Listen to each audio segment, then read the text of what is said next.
Alors, je vous présente Léa. Léa, il s'agit de Léa Balage-Elmariki. Léa, tu es députée du parti Les Écologistes de la 3e circonscription de Paris pour le 18e arrondissement, c'est ça? Ouais, exactement. C'est le 18e et 17e arrondissement. On est à cheval sur deux arrondissements et je suis députée depuis juillet 2024. Oui. Donc c'est tout récent encore, à la faveur de la dissolution décidée par Emmanuel Macron. Et on s'était rencontrés la toute première fois, on s'est croisés une fois, c'était à l'Assemblée nationale, Tout à fait. à la commission d'enquête TikTok. Ouais, tout à fait. J'étais intervenue notamment pour interroger Nasdaq sur ses pratiques. Ah, tu l'avais pas épargné, hein. Alors, ouais, il a été piégé parce qu'en réalité, bon, c'est encore pas le sujet, mais ce qui était intéressant, c'est de voir que soit son contenu, c'est des faits réels, avérés, et auquel cas, il y a des choses qui peuvent tomber sous le coup de la justice, soit c'est des mises en scène, et dans ces cas-là, ça veut dire qu'il ment à sa communauté, et que tout son business model, en fait, qui repose sur prétendument la réalité dans sa maison, et ben en fait, c'est pas vrai, et ça aussi doit la vérité à celles et ceux qui le suivaient. Donc c'était ça tout l'objet de ma question, et puis révéler voilà, ses incohérences dans ses propos et sa défense. Et j'avoue, avec les mots, bien évidemment, tu l'avais pas lâché. Tu voulais obtenir véritablement des réponses. Est-ce que, en tant que député, il vous arrive de stresser aussi avant une prise de parole? Tout le temps, là, par exemple, tu vois, je me suis rendu compte que juste avant que le live commence, quand j'ai vu l'écran noir sur le live va commencer, j'ai senti que mon cœur battait un tout petit peu plus fort. Maintenant, ça va. Mais si on n'a pas de stress, je pense que ça veut dire qu'on n'est pas totalement sincère dans ce qu'on va dire et qu'on n'a pas envie de le dire au mieux. Donc moi, je stresse tout le temps. Je stresse avant de prendre la parole pendant une question au gouvernement, qui est toujours un moment très regardé, ou lors d'interventions importantes. Et voilà, et ça fait partie du jeu et c'est du jeu, en tout cas de la manière dont je fais mon mandat. Alors, si tu es ici aujourd'hui, Léa Balage, c'est parce qu'en tant que députée donc, du parti Les Écologistes, tu as décidé de saisir l'Arcom, c'est le gendarme de l'audiovisuel, hein, Ouais. vulgairement parlant, suite aux propos, aux déclarations faites par l'animatrice préférée des Français, Mm, mm. Karine Le Marchand, et ça s'est passé sur le plateau de CNews. Avant que tu nous expliques pourquoi tu as souhaité saisir l'Arcom, je te propose qu'on revoie ces propos Ouais. ensemble. Alors attention, on aura une plus longue story de Karine Le Marchand qu'on va regarder parce qu'elle s'est expliquée, elle s'est justifiée. Elle dénonce le fait que simplement ces 15 secondes soient prises, soient isolées, soient décontextualisées. Donc ce sera important aussi de parler de ce qui s'est passé avant et de ce qui s'est passé après. On Ouais. regarde. Arrivé, j'ai vu tous ces noirs et tous ces musulmans qui sortaient, ces arabes, en fait, c'est des gens qui avaient des têtes que j'avais pas l'habitude de voir parce qu'à Nancy, j'étais la seule de mon école avec ma sœur à avoir cette tête-là. Et j'ai vu plein de gens sortir, j'ai fait, j'ai pas pu m'empêcher d'avoir un peu peur parce que j'avais pas l'habitude. Alors ce qui est particulier, moi ce que j'ai noté, c'est que... Attends, J'ai vu le c'est ça que j'ai RER vu. arriver. C'est J'ai même vu Sarah tous ces Saldman, noirs Ouais. et tous ces...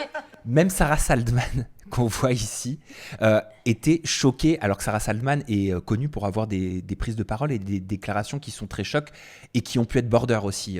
Et puis sur CNews, ils sont habitués à avoir des propos qui sont border et qui suscitent la condamnation. Donc que Sarah Salman soit choquée veut dire que c'était véritablement choquant, ce type de propos. Et même si c'est sorti de son contexte, en fait, tous les propos qui peuvent avoir atteindre la dignité des personnes, quel que soit le contexte, ce sont des propos qui atteignent la dignité de la personne. T'as déclaré très rapidement, Léa, il va falloir arrêter de nous prendre pour des débiles.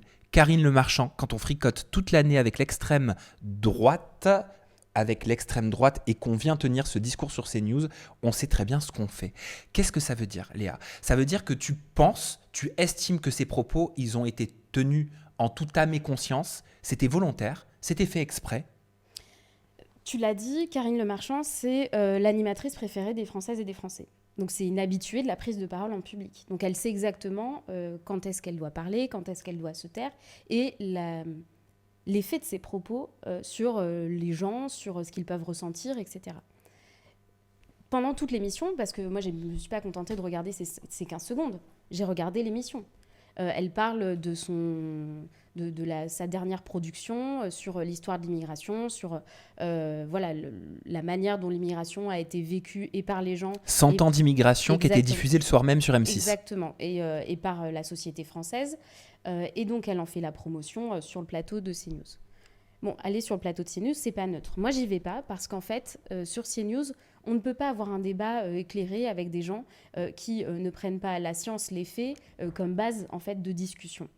Ensuite, pendant toute son interview, au début, elle dit des choses qui sont intéressantes sur des analogies de traitement de l'histoire migratoire entre les Espagnols et les Italiens qui sont arrivés dans les années 30, mais même à la fin du XXe siècle, et les arrivées aussi de migrants, notamment des personnes qu'on a fait venir des colonies françaises dans les années 50 pour reconstruire la France. Et donc, elle raconte aussi ces analogies dans la manière dont la société française a accueilli ces personnes étrangères sur le territoire et qui travaillaient, comment est-ce que ça s'est passé, etc.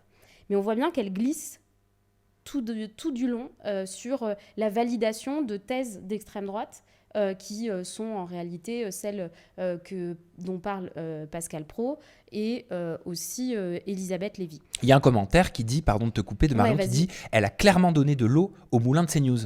En fait, c'est ça. C'est que du coup, elle vient avec son aura, on va dire, de présentatrice préférée des Français, en ayant un propos a priori de lutte contre les discriminations, etc. Et là, à un moment, en fait, elle décide de raconter cette anecdote sous un prisme avec tous les biais des préjugés. Et moi, je veux juste qu'on décortique ce qu'elle a dit. Elle dit, j'arrive dans les années 80, etc. Et je sors de mon patelin. Voilà, ça va, c'est Nancy, c'est pas non plus le trou du cul du monde. Hein.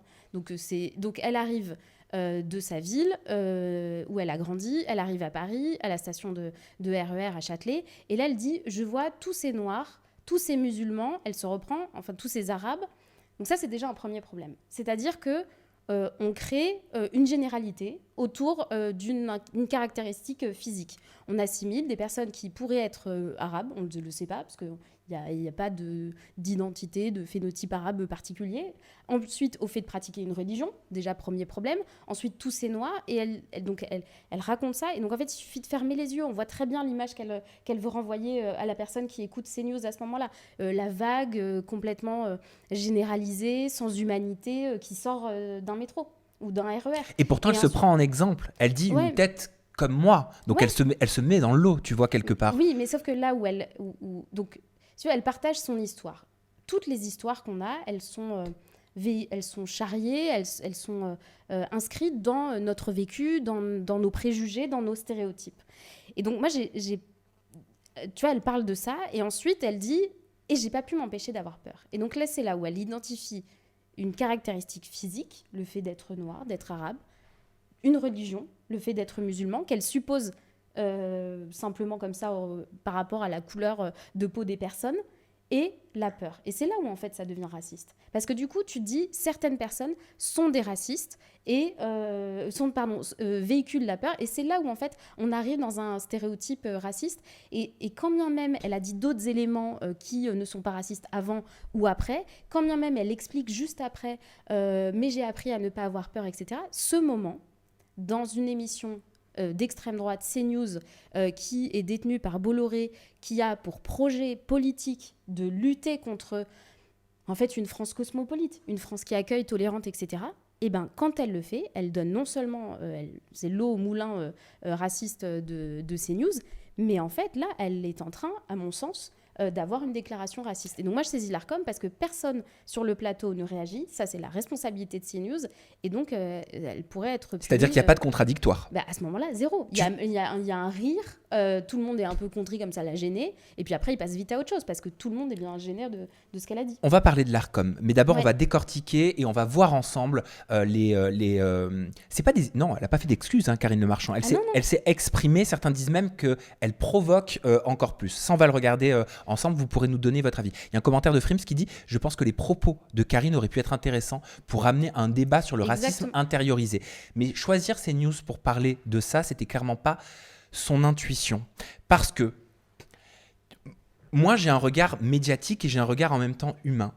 Si je te pose mon regard uniquement humain, j'écoute les propos et je me dis mais c'est juste inacceptable, c'est honteux de tenir des propos pareils qui sont d'un cliché sans nom et qui casifient des personnes uniquement sur leur physique en lien avec une émotion qui est la peur.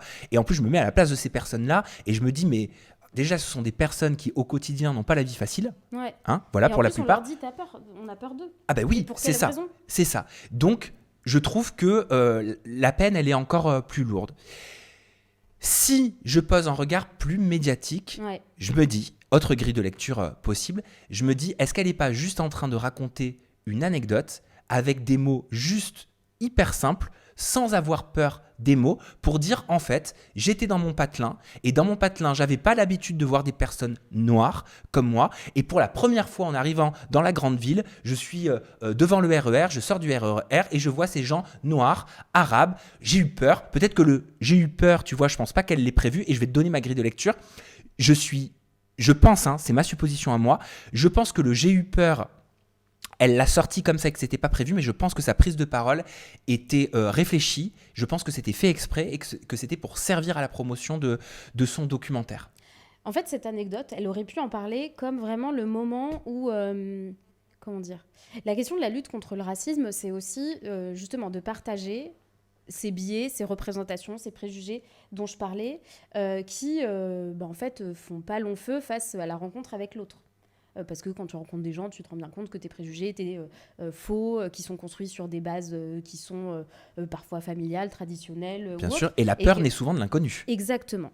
Et donc, en fait, elle aurait pu raconter cette anecdote comme ça. Oui. Justement, ça aurait été intéressant. Elle aurait pu le raconter à CNews, en expliquant que justement, parce qu'il véhicule à chaque fois des généralités, des images, un imaginaire sur la migration, etc., qui sont déshumanisants, et bien qu'elle elle a eu cette première rencontre avec ce qu'elle estimait être l'altérité de manière déshumanisante, mais en fait, elle s'est bien rendue compte qu'elle était nourrie de ses propres préjugés. Elle aurait pu raconter ça. Et sur CNews, ça aurait été fort de le raconter, sa place qu'elle a, c'est-à-dire animatrice, avec une parole publique qui est écoutée, qui est crédible, qui est légitimée. Elle aurait pu le faire avec toute la légitimité de ce qu'elle raconte sur son docu sur les 100 ans de l'immigration. Et en fait, là, elle le fait pas. Elle le fait pas. Elle continue de dire « j'ai eu peur, mais après, j'ai arrêté d'avoir peur ». Donc, c'est-à-dire que, en fait, elle dit pas « mais je n'avais pas de raison d'avoir peur ». Elle dit « j'ai arrêté d'avoir peur ». C'est extrêmement révélateur. Donc, c'est pour ça que peut-être que... Moi, je pense qu'en fait, ce mot « peur » qu'elle emploie, c'est à dessein. Et c'est à dessein qu'elle dit « j'ai arrêté d'avoir peur ».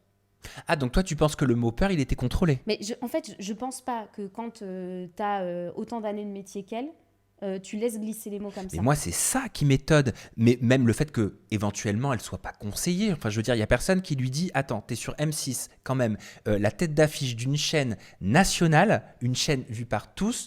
C'est génial de faire un documentaire sur le 100 ans d'immigration.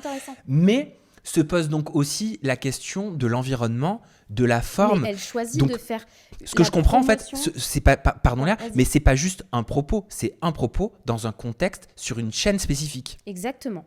Et en fait, ça démontre son intention de venir valider les thèses de la chaîne. Parce que pourquoi est-ce qu'elle fait la promotion sur CNews, de manière non combative? Elle vient théoriser, à un moment donné, on parle de communautarisme, tout et n'importe quoi a été raconté pendant ces presque 30 minutes. Ça a été l'immigration, oui, mais l'islamisme, l'immigration, oui, mais l'assimilation. Enfin, c'était vraiment... Et en fait, elle venait valider, tu vois, cranter, valider, comme ça, petit à petit, des propos qui étaient tenus. Donc, en fait, elle participait... de manière très consciente, parce qu'elle a décidé d'y aller, pour parler de son documentaire, tout en validant des thèses qui sont celles de l'extrême droite et qui sont celles de Bolloré qui finance cette chaîne. Donc c'est là où, en fait, ce propos-là, c'est pas une anecdote. Ça vient valider cette thèse-là. Mais comment ça se fait que personne, pardon, je réfléchis avec toi, moi je ne suis pas député comme toi, mais que personne, les conseillers, lui dit mais attends, mais ne va pas faire la promotion de ton documentaire qui parle d'immigration sur une chaîne comme CNews. Je veux dire, elle en a fait plein de la promo, elle en a fait pendant plus de 5 heures, c'est ce qu'elle disait. Ouais, ou alors vas-y, mais autrement. Et parle de cette... si vraiment cette anecdote, c'est l'anecdote de ta vie, de ton arrivée à Paris, et que c'est pas le bruit, parce qu'il y a plein de voitures qui circulaient dans les années 80 à Paris, heureusement qu'on arrive un peu à s'en débarrasser, ou bien c'est, j'en sais rien, enfin plein de choses, la beauté des bâtiments, etc. Enfin, si c'est pas ça si c'est ça ta première image de Paris, et que tu veux en parler, mais décris-la comme un comme le moment où tu as déconstruit un préjugé avec lequel tu as grandi. Et elle ne le fait pas. Oui, parce Elle que ne le fait pas. ça aurait pu être OK de dire voilà, même Mais c'est ça. moi qui ai cette couleur de peau, à un Exactement. moment donné, ne connaissant Exactement. pas, j'ai pu ressentir de Exactement. l'insécurité ou de la peur. Exactement. Et j'ai appris par la suite, c'est-à-dire d'avoir un propos qui soit plus pédagogique et Exactement. moins excluant. Exactement. Il y a un commentaire de Romu qui dit « Après, Karine est très cash et elle dit les choses comme elles viennent. Après, vu que ça a été dit sur CNews, ça a pris une ampleur comme c'est pas permis. » Si ça avait pas été sur CNews, si ça avait été chez, je te dis une bêtise, allez, moi je suis très digital, Hugo Décrypte. Mais je pense que Hugo Décrypte aurait repris les propos de Karine Le Marchand. En disant mais attendez, vous dites ça, mais vous vous rendez bien compte que là vous assimilez la peur, etc. Je pense que dans d'autres espaces médiatiques, il y aurait eu une contradiction. Et l'Arcom, en fait, ce qui vérifie quand il est saisi, c'est le contenu du propos, l'audience qui écoute. On ne peut pas tenir un certain type de propos face à un public jeune, par exemple. C'est la répétition du propos et c'est aussi la réaction du plateau et notamment de l'animateur à ce moment-là. Et en fait, c'est ça que l'Arcom vérifie. Est-ce qu'une balance a été faite ? C'est ça ? Il n'y a rien eu. Pardon. Mais moi, on m'a toujours reproché d'essayer de trop faire la balance sur mes plateaux. Mais je vais vous dire, quand je vois ça, je suis bien content de le faire. Et je continuerai de le faire. Parce qu'en vrai, le contradictoire, c'est hyper méga important. Mais c'est au-delà de... C'est même pas le contradictoire, c'est le bon sens, là. Mais là, c'est la dignité, en fait, des personnes qui ont été atteintes. Ça veut dire quoi ? Ça veut dire que c'est légitime de penser qu'un noir, un arabe, qu'on assimile à un musulman, je sais pas pourquoi, il provoque de la peur ? Est-ce que c'est OK de dire ça ? Est-ce que c'est... On peut se dire c'est un ressenti et se dire pourquoi est-ce qu'il y a ce ressenti dans la société, notamment à cause des chaînes comme CNews qui propagent des fausses informations, c'est ce qu'on appelle le fait divertissement, c'est-à-dire prennent un fait divers et en racontent tout et n'importe quoi pour faire des amalgames, des généralités. Et en fait, ils assignent les gens à leur identité. Ils assignent des gens à leur identité. Et là, c'est ce qu'elle a fait. Alors que justement, elle parle juste avant en disant « Mais moi, j'ai plein d'identités, je suis issue de l'immigration, j'ai multiples identités, je suis une mère, je suis une femme, je suis issue de l'immigration, je suis noire, je suis blanche. » Et toutes ces identités, elles sont multiples. Sauf que là, elle a assigné une seule identité aux personnes qu'elle a vues sortir du RER. Ce sont des personnes dangereuses. Et bien là, c'est raciste. Qu'est-ce que ça signifie, saisir l'Arcom, Léa ? Tu l'as dit, c'est le gendarme des médias, de l'audiovisuel en l'espèce. Et en fait, c'est pour demander à l'Arcom de vérifier s'il y a lieu d'avoir une sanction de la chaîne. Toi, est-ce que tu estimes, en tant que député écologiste, qui saisit l'Arcom par rapport aux déclarations de Karine Le Marchand sur CNews notamment, que ces propos devraient être condamnés ? Je l'estime, c'est pour ça que je le fais. Et après, c'est à l'Arcom d'avoir... Et moi, je le fais... Et l'Arcom, et c'est très bien, a une procédure, notamment avec du contradictoire. Et c'est à travers cette procédure que l'Arcom va émettre un avis qui est éclairé, qui peut aller avec des sanctions pécuniaires, des avertissements, la notification de cette sanction qui doit être faite sur les réseaux, etc. Mais ça, c'est une procédure encadrée, contradictoire. Et c'est là où on verra si il y a lieu d'avoir une sanction. Moi, j'ai le droit de qualifier, au nom de ma liberté d'expression aussi, les faits tels que je les vois. Et je pense que ce sont des faits, je les qualifie de racistes. Donc ce sont des déclarations délictuelles pour toi ? Ça, c'est à la justice, à l'Arcom de le trancher. Moi, j'estime qu'elles peuvent, être condamnées et parce qu'elles sont condamnables. Après, moi, j'ai le droit de les qualifier parce que... Comme toi, tu as le droit de se dire que ce propos est raciste, antisémite, islamophobe, LGBT-phobe. Enfin, tu vois, on a le droit de qualifier tous les propos qu'on souhaite de la manière dont on l'estime. Et puis ensuite, tu as des procédures, une forme de justice qui doit se dire si c'est avéré ou pas à travers une procédure contradictoire. Et c'est pour ça que c'est important de saisir l'Arcom parce que chacune et chacun émette son opinion, c'est déjà une bonne chose. Que le débat existe, c'est déjà une bonne chose. Et puis après, c'est comment est-ce que notre cadre collectif, démocratique, vient sanctionner ça. Ne rien faire pourrait décomplexer de tels propos à l'avenir, à la télévision ? Bien sûr. Et puis ces propos, ils sont déjà tenus, en réalité. On laisse ce type de propos être tenu sur des médias, dans des tribunes qui sont signées dans le JDD, dans des émissions comme sur Europe 1. On a déjà des propos qui sont condamnés par l'Arcom.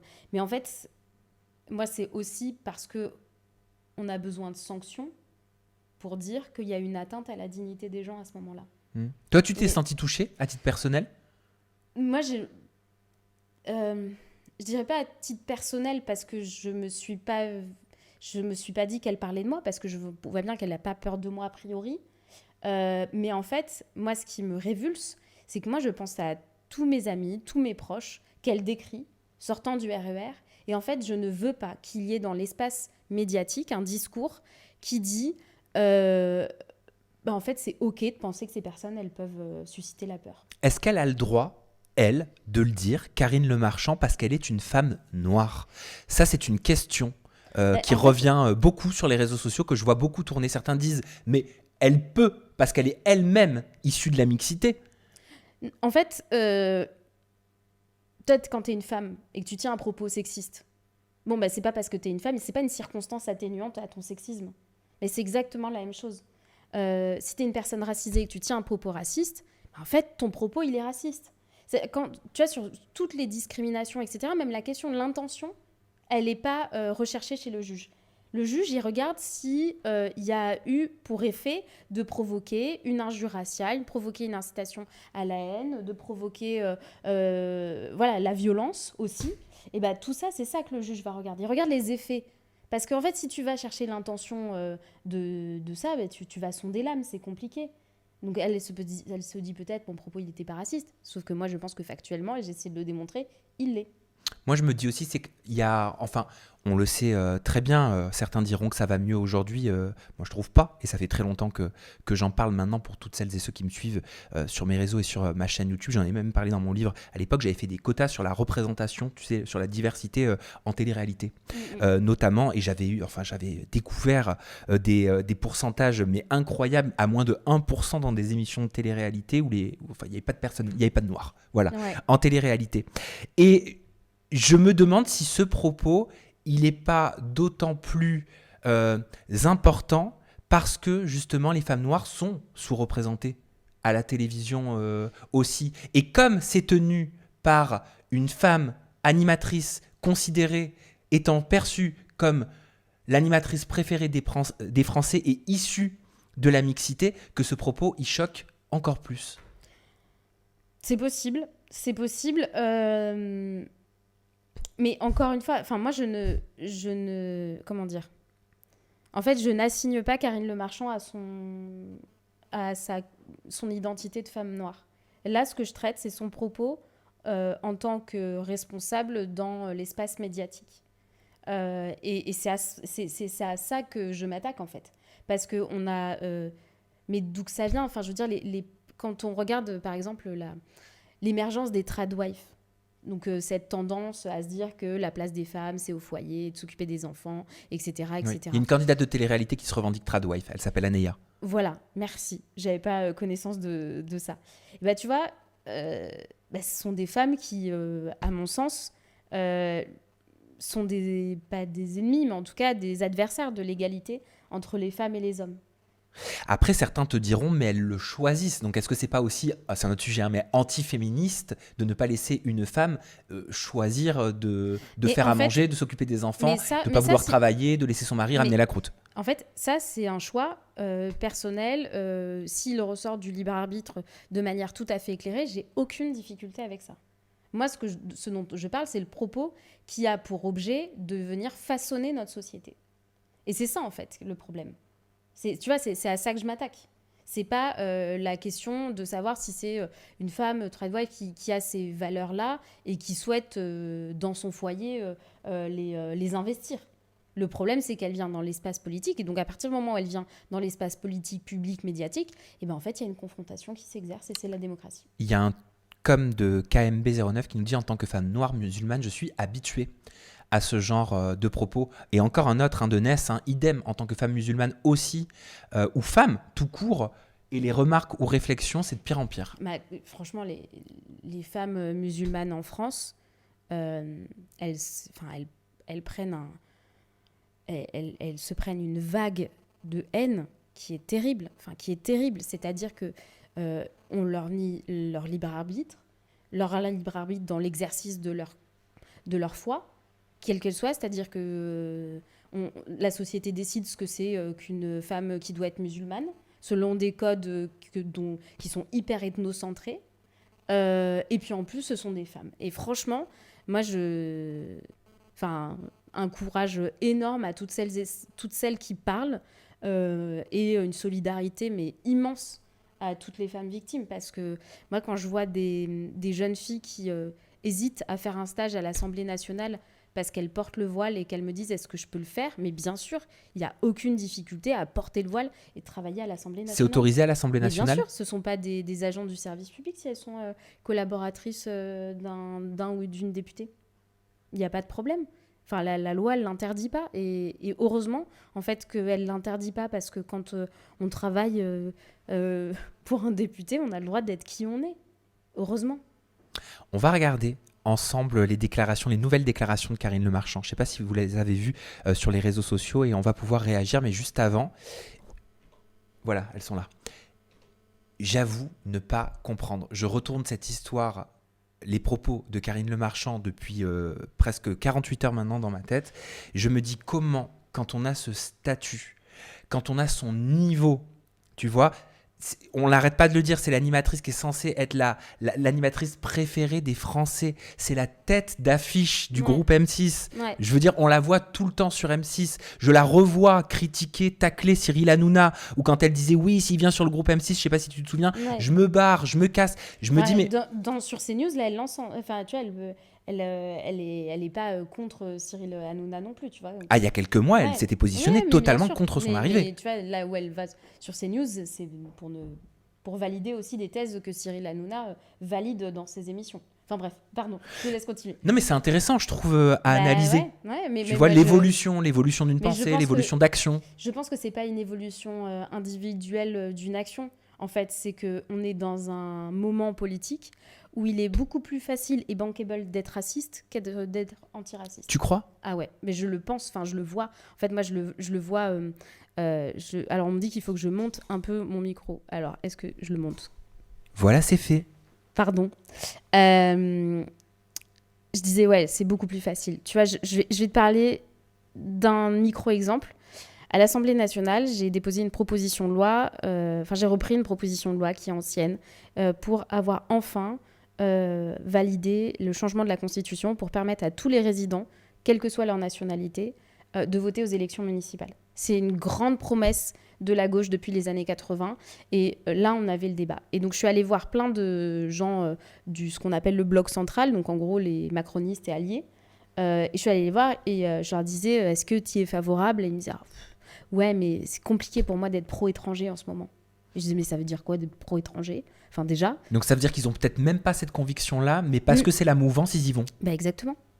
Exactement. Et en fait, c'est toute la théorie de tu vois, ils ont pénétré les idées à tel point que en fait, c'est plus facile de les valider, de reprendre les termes d'extrême droite, de reprendre les thèses d'extrême droite, plutôt que de s'y opposer frontalement. Il y a un com qui dit sous son air non politique, l'amour est dans le pré, les propos et le contenu diffusé par Karine le sont finalement plus qu'il n'y paraît. Méfiance. Mais j'avoue, moi, tu vois, moi je suis dans ce métier-là. À une échelle différente, une échelle digitale, mais je me dis, mais je ne comprends pas. Quand tu es tête d'affiche d'un programme comme L'amour est dans le pré, on a l'impression que 12 mois par an, presque, entre les portraits, les histoires, les week-ends à la ferme, toute l'année, on a du L'amour est dans le pré sur M6. Elle présente aussi La France a un incroyable talent. Ouais. Elle vend des documentaires à M6. C'est la tête d'affiche d'M6. Comment tu peux tenir des propos comme ça ? Alors, il y a des gens qui disaient, il n'y a pas de son. Ah si, il y a du son. Bon, bah alors, a priori, c'est qu'il y a du son. Je te laissais... Oui, a priori, tout fonctionne bien. Ouais, c'est bon. Voilà. Mais tu comprends mon incompréhension. Pour le coup, je me dis, mais c'est pas possible. Parce que ça peut potentiellement mettre un groupe, une chaîne, dans une position délicate. M6 se revendique comme étant une chaîne familiale qui rassemble. Ouais, mais en fait... Franchement, il nous faudrait 3 heures, mais tu vois, j'ai beaucoup enquêté sur les réseaux de Pierre-Édouard Stérin, qui est un milliardaire exilé fiscal en Belgique, dont la vocation est encore une fois de façonner le récit de la France selon son projet politique, qui est un projet politique, en gros, qui exclut en fait tout ce qui a fait l'histoire de la France, à savoir la migration, à savoir en fait j'allais dire les effets de la colonisation, mais les massacres aussi de la colonisation, puisqu'il en démontre une histoire complètement romancée, etc. Et en fait, il le fait en rachetant des centres d'animation, des espaces pseudo-culturels, etc., pour parler de ça par d'autres biais que celui d'un discours politique classique. Mais tous les milliardaires aujourd'hui, de toute façon, détiennent la plupart des médias. Alors c'est un vrai sujet de concentration des médias où en fait du coup ça devient des projets politiques financés par des milliardaires. J'ai appris que même Xavier Niel avait des médias. Alors il a des parts dans Le Monde, je crois. Et puis, tu vois, il est actionnaire du Monde, il n'est pas actionnaire majoritaire, mais oui, on a un sujet. Bernard Arnault, c'est le Figaro. Ouais, c'est ça, mais tu vois, on a un sujet. Le sujet, c'est aussi la concentration des médias. Alors, on va aller regarder justement ces stories de Karine Le Marchand. On mettra pause de temps en temps parce qu'il y en a pour 4 minutes 43. Tu vois un commentaire Non. Sur lequel tu as envie de rebondir ? Non, c'est bon. Allez, on regarde. Donc, sur 30 minutes d'interview, ils prennent genre 15 secondes, sorties de leur contexte, où je parle de mon arrivée à Paris dans les années 80, où je parle de mon ressenti. Je suis noire, vous voyez, à moitié noire, et fière de l'être, et à moitié blanche aussi. Je suis fière de ce que je suis fière de ce que j'ai accompli, j'assume complètement qui je suis. Ils le sortent de leur contexte. Évidemment, l'algorithme sur TikTok et sur X, que je n'ai pas, donc je ne vois pas tout ça, que je n'ai pas, évidemment, s'emballe, parce que c'est toujours les mêmes.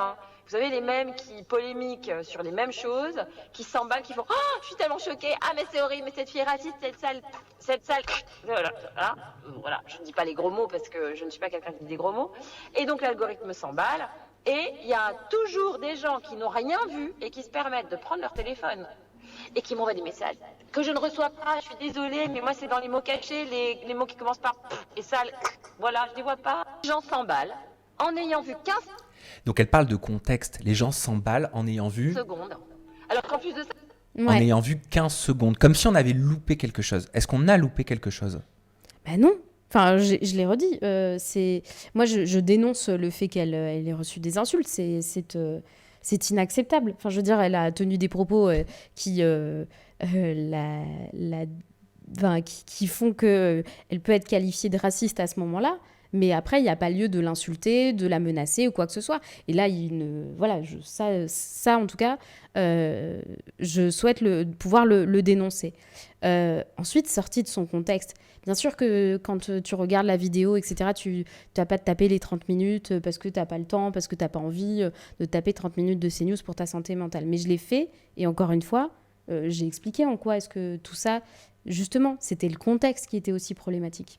On continue. Il y a un commentaire qui dit « Au lieu de s'excuser, elle continue dans sa lancée ». Exactement. Et un autre de Cocorico, qui va pas te plaire, Léa, qui dit « Arrêtez de critiquer Karine Le Marchand, c'est insupportable, vous êtes sans arrêt dans la victimisation et il est impossible de parler avec des gens d'extrême gauche. » Mais en fait, moi, je la critique pas en tant qu'elle-même, encore une fois. En tant que personne, en tant que femme. Bah oui, c'est ce que j'ai dit. En fait, j'ai dit qu'elle a un rôle à jouer. Et après, moi, je me victimise pas de ses propos non plus. Tu critiques le propos. Ben, c'est ça. Et je critique la stratégie à laquelle elle participe, qui est d'augmenter le racisme dans notre pays. On poursuit. Moi, hier soir, je suis allée sur France Inter et j'ai parlé de ça.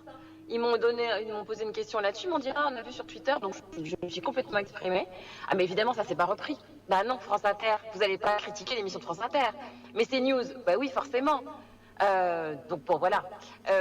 Donc France Inter, vous avez pas relayé tout ce que j'ai pu faire. Alors c'est marrant parce que moi, à l'époque, quand j'étais sortie 8 ans avec un joueur de foot noir et aussi un rappeur, j'avais été accusée d'être raciste anti-blanche. Bon, maintenant je suis raciste anti-noir. Quand j'ai fait un documentaire sur la transidentité, une association sur la transidentité voulait mettre le feu à M6.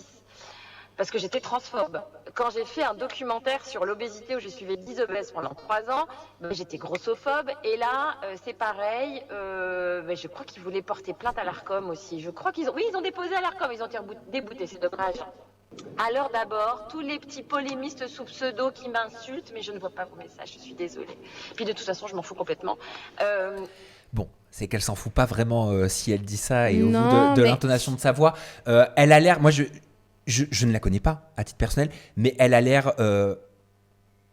Je pense pas que ce soit la bonne technique de communication et que ce soit même la meilleure posture humainement à avoir, mais elle a l'air touchée. Parce que pour faire des stories comme ça, tu fais pas des stories comme ça quand on n'a rien à faire. Justement, Je pense, hein, non ?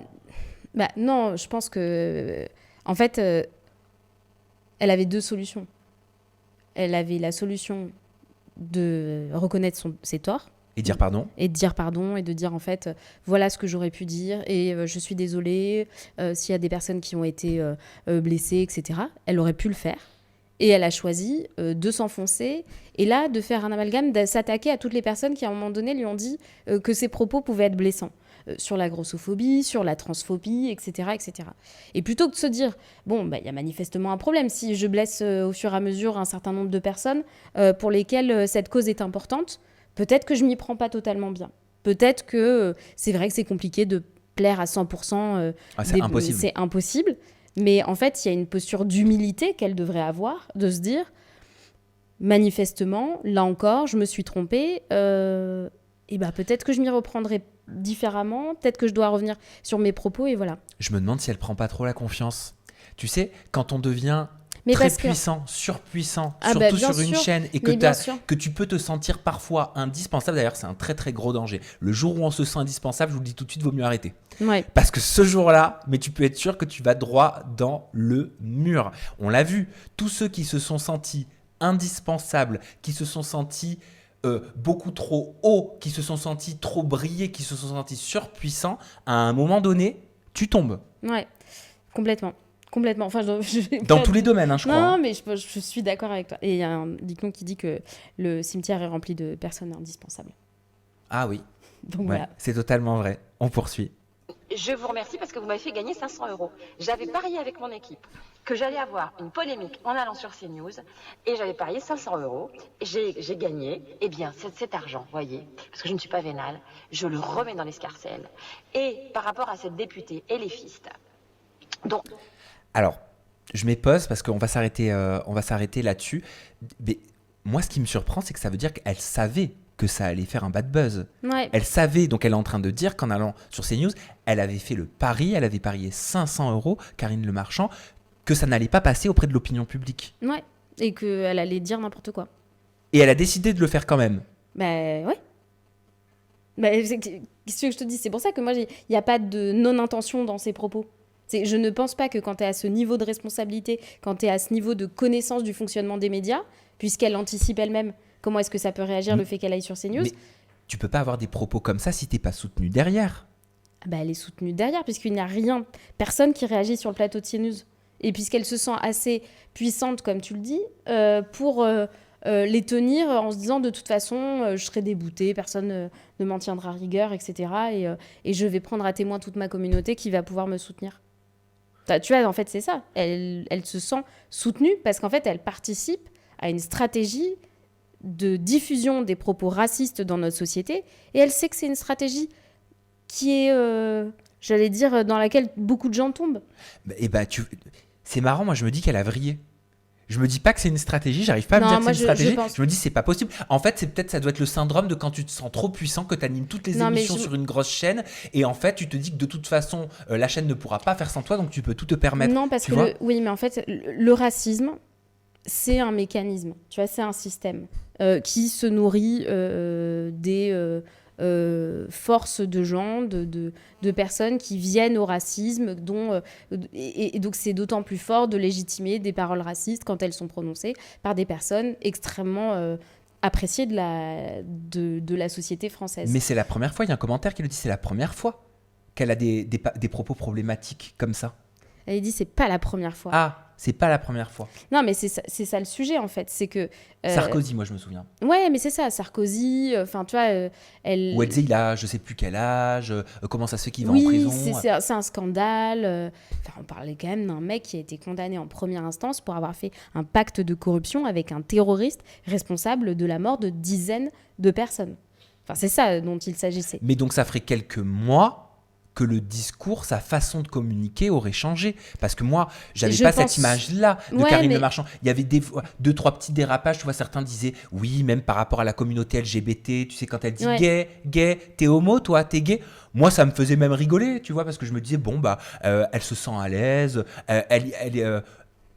c'est comme tu as des personnes, tu vois, qui sont mal à l'aise de dire le mot noir, qui disent de couleur, black. Bah non, en fait, tu peux dire noir. Je me disais, bon, bah, elle dit les termes, quoi. Ouais, mais je suis pas sûre qu'elle est vrillée. Je pense qu'en fait, elle participe à ça parce qu'elle sait que c'est plus bankable que d'être antiraciste. C'est ouf. Ou alors, il y a un plan qui nous dépasse.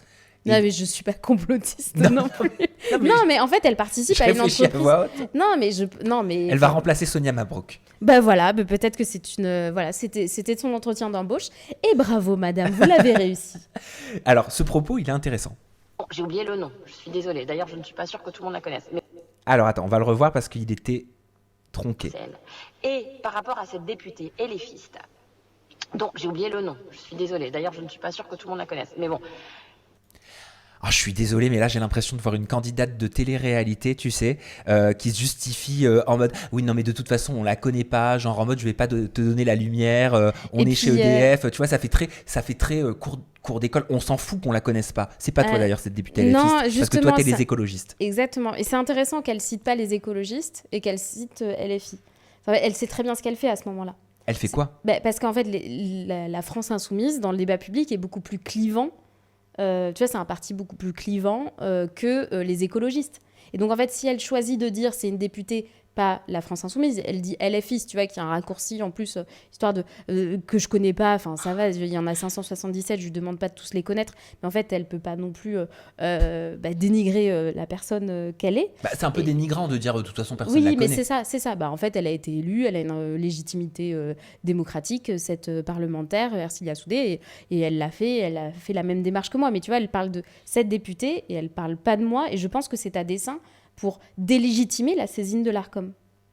Sous-entendu, c'est une députée LFI. Ouais, c'est ça. Et parce qu'en fait, elle utilise le fait que la France insoumise provoque est plus irritante, on va dire, que les écologistes, pour le faire. Ercilia Soudé. Ouais. Voilà, donc députée la France insoumise. Je parie que le fait qu'elle ait saisi l'Arcom, elle va être déboutée. D'accord ? Donc si je suis condamnée par l'Arcom pour des propos que vous pensez que j'ai tenus, qui durent 15 secondes, dans les 5 heures de promotion que j'ai faites, si vous pensez que je suis raciste, eh bien, je vous donne avec plaisir ces 500 € pour l'association antiraciste de votre choix. Voilà, qu'est-ce que je peux faire d'autre ? Je ne vais pas m'immoler, je ne vais pas me pendre, j'en ai rien à faire de vos... Elle en a pas rien à faire. Donc si vous ne voulez pas vous faire passer pour des imbéciles, je vous encourage vraiment à lire des livres en entier, regarder... On en a des mauvaises énergies. Ah ouais, non mais elle en joue. Je peux plus là, c'est tout match. Genre la sauge et tout machin. Ah moi j'ai de la sauge à la maison. Bah oui, mais moi aussi. J'adore l'odeur. Mais oui, mais j'adore. Mais moi je fais ça. Moi, j'ai mes petits rituels de sauge aussi. Je suis écolo, faut quand même correspondre à ces clichés. Hein. Non mais là, je sais pas si vous avez vu, mais voilà, elle prend la sauge quelque part pour enlever les mauvaises ondes. Oui, non mais c'est ça, Vous allumez votre sauge, d'accord ? Et vous la tournez autour de vous, de haut en bas. Voilà, et après, il faut ouvrir les fenêtres. Ouais, et bon, voilà. Et en fait, le truc, c'est qu'elle se moque des gens, elle se moque des personnes qui... Elle ne s'est pas excusée une seule fois. Et ça, c'est terrible. Parce qu'en fait, ça veut dire qu'elle ne souhaite pas reconnaître que son propos peut être heurtant. Elle peut dire « J'avais aucune intention raciste, je ne pense pas que mon propos était raciste, mais par contre, je trouve que, voilà, vous en avez peut-être fait un peu trop, mais je comprends qu'il y ait des personnes qui aient pu être blessées. Je m'en excuse. » Franchement, elle se reniait même pas. Ou expliquer. Parce que moi, sur le coup, tu sais, j'essaie, mais c'est ma déformation professionnelle, de toujours essayer de me mettre dans la tête de la personne qui dit le truc. Mais c'est ça. Et en expliquant, voilà, j'avais des préjugés, touchées, je les ai intériorisées, ou etc. en expliquant le propos, parce que des fois, sur le coup d'un direct ou quoi, tu n'utilises pas forcément les bons mots, tu dis quelque chose à la place d'un autre mot et dire voilà, je sais que ça peut paraître comme ça, c'est pas ça que j'ai voulu dire. Voilà, c'est peut-être... Et franchement, elle nous fait combien de minutes de story pour en fait dénigrer ma collègue Ercilia Soudé, dénigrer celles et ceux qui se sont sentis touchés, après qu'elle parle des insultes et tout ça qu'elle a reçu, ça c'est... Elle en parle. Oui, elle en parle aussi. On regarde. Ah, et sinon, je voulais dire aussi aux haters, parce que moi, mon équipe vous lit. Donc, désormais, nous faisons des screenshots de toutes vos insultes, nous les transmettons aux huissiers et à mon avocat, et nous allons vous poursuivre, nous demander des dommages et intérêts. Ça ne va plus se passer comme ça. Et puis, en plus, je vais vous afficher. Parce qu'en fait, on n'insulte pas les gens dans la vie. On a le droit de ça, elle a raison. corps, on a le droit Ouais, mais en fait, de faire ce qu'on veut, d'émettre des opinions. Excuse-moi, mais c'est pas... Enfin, c'est pas ça la vie, quoi. Enfin, donc là, elle dit aux haters qui l'insultent, etc. Je vais screener, donc j'entame une procédure judiciaire. Oui. Et elle critique le fait que nous, on entame une procédure judiciaire parce qu'on estime que ses propos étaient insultants et haineux. Donc, incohérence pour toi. Bah, bien sûr. C'est incohérent. Bah, interroge ton texte, Madame Marchand. Enfin, parce que là, c'est Madame Le Marchand, pardon. Madame Le Marchand. On va parler justement de son nom de famille. Mais moi, ce qui m'a surpris dans cette... Ce qui m'a surpris, je vais vous dire, dans cette story, c'est que je la trouve dans la provocation. Bah, bien sûr. Et que d'une personnalité comme Karine Le Marchand, je ne m'attendais pas à ça. J'ai vraiment l'impression qu'on est dans le métaverse. Je me dis, mais c'est pas possible. Il y a quelque chose qui m'a échappé. Il s'est passé quelque chose que j'ai Moi, ça que j'ai m'étonne pas vu. Vraiment pas, en fait. Parce qu'en plus, elle prend la voix de l'amour est dans le pré. Ah oui, c'était la première fois que tu l'as fait avec lui. Ouais. Tu vois, elle a la voix très empathique, très sympathique, tu vois, de l'amour est dans le pré pendant qu'elle dit ça. Et j'avoue, je me dis, je te jure, ça m'étonne. Moi, ça m'étonne pas parce qu'en fait, j'en sais rien. Peut-être que tu vois, moi, je suis dans une autre matrice qui est celle de l'Assemblée nationale où j'entends tous les jours des propos racistes, xénophobes, insultants, enfin, vraiment tous les jours. Et donc, en fait, je vois les gens basculer, enfin, vraiment, mais me sortir des dingueries, alors qu'a priori, tu vois, je les pensais pas perméables à ce genre de propos. Donc en fait, je vois, tu sais, j'ai l'impression d'être dans une avance accélérée de comment la société pourrait partir en cacahuète. Il y a son nom de famille qui est ressorti aussi, parce qu'elle avait donné une interview à Brut il y a quelque temps pour expliquer qu'elle ne s'appelait pas Karine Le Marchand, mais qu'elle s'appelait, son nom de naissance, Karine M. Fayot Correra. Ouais. Voilà. Et ça, c'est revenu sur le tapis, c'est revenu en masse sur les réseaux sociaux, parce que les gens lui disaient non mais pour une nana qui en plus a changé son nom de famille parce que la télé n'arrivait pas à prononcer son nom, toi quel est ton avis là-dessus, quelle est ta grille de lecture? Et je te communiquerai la mienne parce que je me dis que, alors pour le coup sur ce sujet-là, je me dis que je peux potentiellement, alors je comprends pas le fait de renier ses racines, à titre moi personnel. Par contre, je peux essayer de me mettre à la place d'une personne qui souffre de cette forme de racisme, que ce soit par rapport à une photo sur un CV ou par rapport à un nom de famille qui fait que le CV il est même pas regardé, tu vois, qui fait que tu te sens isolé à cause d'une particularité, d'une particule. Donc est-ce que ça, il faut lui en vouloir, tu vois? Est-ce qu'elle n'est pas victime aussi? Est-ce qu'elle n'a pas été victime d'une société qui l'a poussée à changer son nom? Ouais. Et d'une industrie aussi. Si. En fait, moi, je vais te parler d'un truc, d'une anecdote, enfin, qui n'est pas une anecdote, qui est un des fondements de mon engagement. Ma mère, elle était au chômage, elle avait trouvé un boulot. Et ma mère, elle est franco-marocaine. Enfin, elle est née au Maroc, elle est arrivée en France pour poursuivre ses études, elle a rencontré mon père, enfin bref. Et je suis née. Et en fait, elle cherchait un boulot depuis longtemps et elle avait trouvé un boulot de télévendeuse et on lui a demandé de changer son prénom. Et en lui disant, bah non, ton prénom il est trop arabe, trop maghrébin, il faut que tu changes ton prénom, il faut que tu t'appelles Claire pour pouvoir mieux vendre. Et en fait, tu vois, elle nous en parle le soir, moi je l'ai au téléphone, elle est en pleurs, elle dit mais en même temps ça fait longtemps que j'ai pas trouvé de boulot, j'ai envie de le garder, je sais pas ce qui se passe si je refuse, etc. Et elle avait envie de refuser.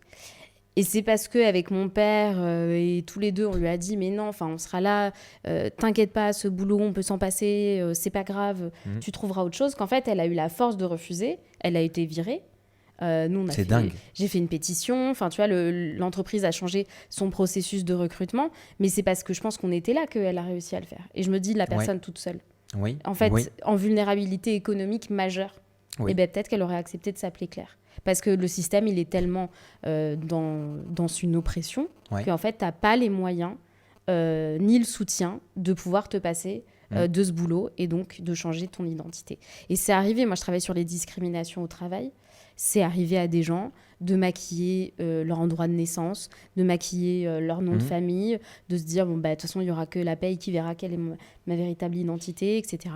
Tu vois, moi, j'ai eu un autre rapport à mon nom de famille. Mon nom de famille, c'est Balaj El Mariki. J'ai Balaj de mon père, El Mariki de ma mère. Et je l'ai fait ajouter El Mariki pour 2 raisons. Parce que c'était important pour moi d'avoir dans mon identité les 2 marqueurs de ce que je suis. Et c'était au moment où Manuel Valls proposait la déchéance de nationalité. Et aussi parce que j'ai jamais vraiment compris cette règle où avant, maintenant c'est plus comme ça, mon fils il porte mon nom, il porte le nom de son père. Et ben en fait, avant les enfants ils portaient que le nom de leur père et moi ça m'énervait aussi. Bon, bah, ça je Voilà. comprends. Donc Ça, je c'était pour comprends. les 2. Mais tu sais, à l'époque, moi je travaillais dans l'industrie du prêt-à-porter de luxe. Ouais. Et on sait tous qu'il y a énormément de vendeurs d'origine asiatique Ouais. qui sont embauchés parce qu'il y a une très très grande clientèle asiatique à Paris. Et ça m'avait choqué quand j'avais appris ça, mais tous les vendeurs asiatiques, mais quelle que soit la marque, Dior, Balmain, Burberry, Givenchy, Louis Vuitton, tout ce que tu veux, ils changeaient tous de prénom, ils prenaient tous un pseudo avec un nom français parce que leur hiérarchie les poussait à faire ça parce que sinon c'était compliqué pour les clients et même en interne, etc. Ça, j'en parlais avec Olivier Faure, tu vois. Ouais. Alors, pas de ça, mais on a parlé du racisme asiatique. Ouais, mais c'est un racisme dont on parle assez peu dans l'espace politique. Et en fait, il fait extrêmement mal. Enfin, Oui. c'est un racisme qui est... tous les racismes font mal, mais en fait, c'est un racisme dont on parle assez peu en tant que tel. Et c'est important aussi d'avoir des paroles de personnes qui le portent, l'incarnent, ils le dénoncent. Et donc voilà. Donc moi, je n'ai pas tout le contexte, etc. Mais en fait, si elle a changé son nom de famille parce que son rêve c'était de bosser à la télé ou qu'elle était déjà dans une carrière professionnelle et qu'elle l'a changé, en fait moi je lui en veux pas en tant que telle. Je pense que si elle l'a fait, voilà. En fait j'ai pas à évaluer sa psyché à ce moment-là, c'est pas mon rôle. Enfin je suis pas sa psy, je suis pas voilà, c'est pas ça. Il y a une autre séquence Ouais. qui fait parler, alors cette fois-ci pour le coup qui n'a rien à voir avec du racisme silencieux ou une prise de parole Ça en se prend lien un peu avec CNews. Pardon, Dis-moi. non, mais c'était... Bon, je crois que c'est bon, mais peace and love dans les commentaires, s'il vous plaît. Qu'est-ce qui se passe, Léa? Bah, je sais pas, on disait, on se calme dans le chat, on respecte les opinions, s'il vous plaît, on se respecte, qu'est-ce que t'en sais? Et voilà, moi, je suis orthodoxe pratiquante. Et oui, c'est ça, c'est que ce voilà. type de débat, Ouais. pas nous, hein, mais je parle, mais ce type de propos dans l'espace public, quoique peut-être que nous aussi, hein, la Ouais. preuve, tu vois, ça, Mais c'est normal ça parce qu'en touche fait, beaucoup, ça remue. bah, en fait, ça remue parce que c'est des éléments de notre identité. Et que notre identité, c'est un chemin. On a enfin, tu vois, la construction de notre identité, c'est déjà quand on est enfant, quand on se rend compte qu'on est différent de ses parents ou des personnes qui nous élèvent, qu'on a ensuite qu'on commence à s'affirmer, qu'on a un libre arbitre. Ensuite, on s'identifie, on a une identité de genre, on a une identité de lieu géographique, une identité de couleur de peau. Enfin, tout ça se mélange et évolue. On peut avoir des identités sociales, professionnelles, etc. Et en fait, comme on est dans une société qui, à chaque fois, nous ramène à notre identité première selon cette société, tu vois, une identité de religion, une identité d'origine, une identité géographique, qu'à partir de cette identité, on en crée des généralités qui ne nous ressemblent plus, et ben en fait, c'est extrêmement blessant. Ah oui. C'est extrêmement blessant. Oui. Il y a un très très bel ouvrage d'Amin Malouf sur les identités meurtrières, et qui raconte en fait comment est-ce que toi et moi, on ne sait pas du tout, mais si ça se trouve, on a plein de points en commun. Et on a plein de divergences aussi, on ne sait pas. Moi, j'ai travaillé sur la question de l'interculturalité aussi avant, dans ma vie, avant d'être députée. Je travaillais dans une ONG qui s'occupait de l'inclusion professionnelle des personnes nouvelles arrivantes. Moi, je préférais parler de nouvelles arrivantes que de personnes immigrées parce qu'en fait, la seule différence entre toi et moi, c'est qu'elles viennent d'arriver, mais un jour seront des personnes locales une fois qu'elles restent de nombreuses années ici. Bref, et on travaillait justement sur ces différences culturelles dans le rapport au temps, dans le rapport à c'est quoi pour toi arriver en retard à un date? Est-ce que si tu arrives 5 minutes en retard, c'est être très en retard, 10 minutes, c'est être très en retard, 15 minutes? Et tu vois qu'en fait, tu as des représentations de culture, d'identité qui sont pas du tout celles qu'en réalité on a. Et donc voilà, enfin bref, j'ai ouvert une grande parenthèse, mais parce qu'en fait, c'est normal que ça se frictionne sur le chat. Mais c'est pas normal que ça s'insulte. Mais voilà. Voilà, donc en plus, ça sert strictement à rien de faire ça. Par contre, Léa, t'es une excellente streameuse, hein. Tu prends le lead sur les commentaires. Écoute. Dis donc, c'est pas mal du tout. Oui, donc je disais, on va regarder cette vidéo. Donc ça, c'est sur le plateau des Grandes Gueules, où une question sur Jean-Marc Morandini est posée à Karine Le Marchand. Condamnée définitivement. En cassation, donc en dernière instance, pour Jean-Marc Morandini. On regarde. Ça vous choque ou pas? Quel rapport? Je remets. Qui est maintenu à l'antenne sur CNews, ça vous choque ou pas? Quel rapport? Quel rapport? Quel rapport avec mon travail? Parce que vous êtes animatrice télé, est-ce que... Oh, j'ai pas envie de répondre à ça, parce que quelle que soit ma réponse, de toute façon, ça va me retomber dessus. Pourquoi vous n'avez pas envie de répondre? Moi, je trouve que les téléspectateurs sont des gens qui sont très intelligents et que c'est à eux de faire des choix aussi, quoi. Mais moi, je n'ai pas envie de me prononcer sur le maintien ou pas de Jean-Marc Morandini à son antenne. C'est aux téléspectateurs de choisir. C'est aux téléspectateurs de choisir, oui. Morandini qui est maintenu... Voilà, donc ça, c'est vrai que ça tourne aussi sur les réseaux sociaux, ça fait parler, parce qu'on a l'habitude d'avoir une Karine Le Marchand qui prend position généralement très facilement sur des sujets divers et variés. D'agriculteurs, par exemple. Donc, pour les agriculteurs, elle n'a pas eu de difficulté à exprimer son avis politique sur la question. Là, ce qu'elle dit, déjà, quel rapport? En fait, la personne qui lui pose la question a très bien répondu ensuite en disant « Mais en fait, vous êtes animatrice télé, donc vous connaissez le métier. » Et donc, on demande aux personnes concernées quel est leur avis sur la manière dont une chaîne doit se comporter quand un de ses animateurs est condamné en dernière instance pour des faits aussi graves.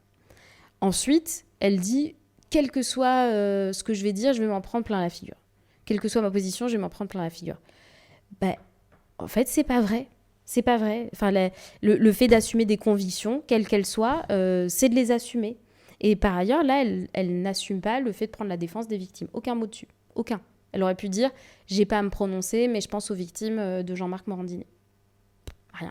Rien du tout. Alors qu'on parle de faits de corruption sur mineurs. Donc des faits graves. Et ensuite, elle dit les téléspectateurs sont intelligents et en gros, ils choisiront. Ouais, ça, j'ai pas compris, j'avoue. Tu sais, c'est un peu le même truc de c'est pas grave d'avoir des responsables politiques qui sont condamnés pour détournement d'argent public.